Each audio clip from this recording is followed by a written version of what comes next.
problématique de croiser la photographie et les créateurs de verre, c'est le point de départ. D'où le titre de l'exposition Lumière captive. Ensuite, j'écris un lieu avec des œuvres choisies, donc je pense être dans le même état qu'un artiste face à la toile blanche.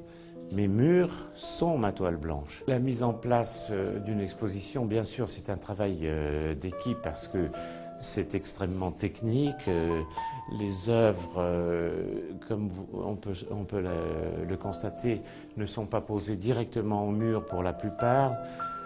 C'est une question de transition et c'est une question d'esthétique par rapport au souci de la présentation. Puis c'est une question aussi bassement matérielle. On ne pourrait pas faire des trous dans les murs à chaque fois en fonction des différents formats d'une exposition à l'autre. Nous avons évidemment à disposition une quantité d'œuvres qui dépassent en nombre celles qui seront présentées et nous faisons des choix pour des questions d'harmonie et de mise en résonance des œuvres plutôt qu'elles se heurtent.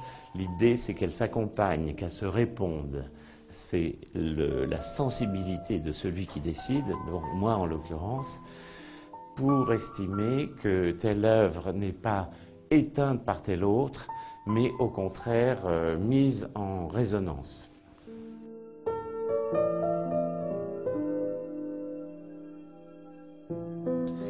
Cette nuit, parce que la nuit, on n'a pas de lumière du jour parasite, donc on voit mieux ce que l'on fait.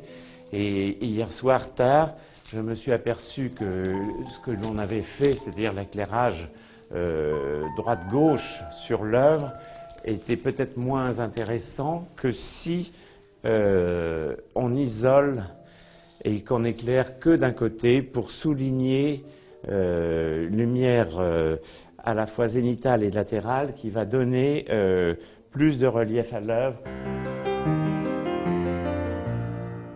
L'essai que je voudrais qu'on fasse, c'est de voir si on arrive à s'avancer un peu sans que ça tape trop dans la photo pour que les gens puissent, que les visiteurs puissent avoir de dos.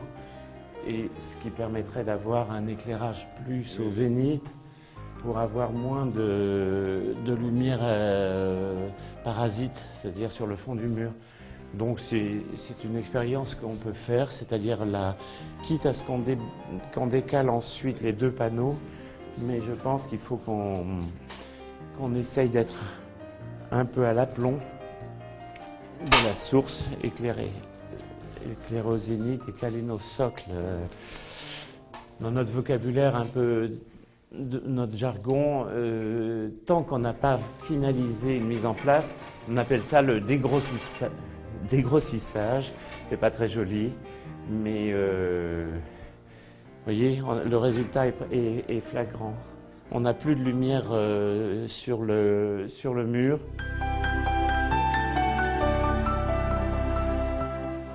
Pas mal de l'incliner un peu.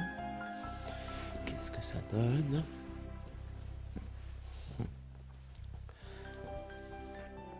C'est mieux. Là, on est dans l'axe face à l'œuvre. Là, on change. Là, on est sombre. Là, on est clair. Et là, on part vers l'autre mural qui est doré comme cette pièce-là.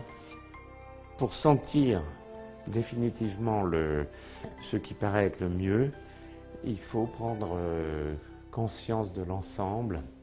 Si j'imaginais que ce que je crée dans un espace en 3 dimensions, dans un volume, soit une œuvre avec les mêmes qualités que ce qui me semble indispensable dans une peinture, comment je m'y prends? Donc j'ai une espèce d'inversion dans la lecture des salles et des œuvres pour imaginer que ça soit un seul tableau à plat.